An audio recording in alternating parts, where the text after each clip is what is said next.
Good morning mga ka-idol, panibagong araw naman ngayon mga ka-idol. Pakain naman tayo sa ating mga alaga ngayon mga ka-idol. Ayan, no?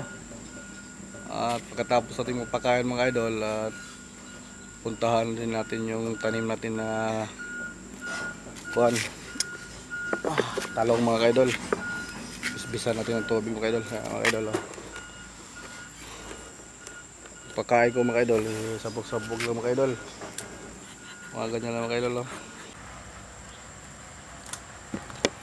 Ayan mga kaidol, at malapit na ba mga itlog yung mga kaidol kasi yung bandang puwitan nila bumaba na.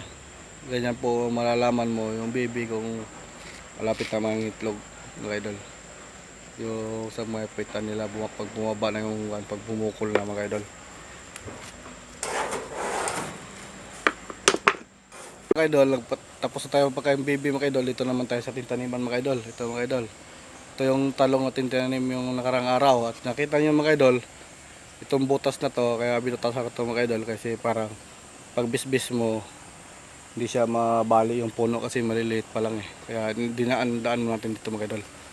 Mga kaidol, tignan nyo kung paano tayo mag bisbis ng talong na bago pa lang mga kaidol. Kaya ikaw ang ating kamera mga kaidol. Ay simulan natin mga kaidol. Kasi ano kaidol,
mga kaidol, yung tubig tinta lang mga kaidol, di kasi mga kaidol, kaya kuha pa ulit tayong tubig mga kaidol.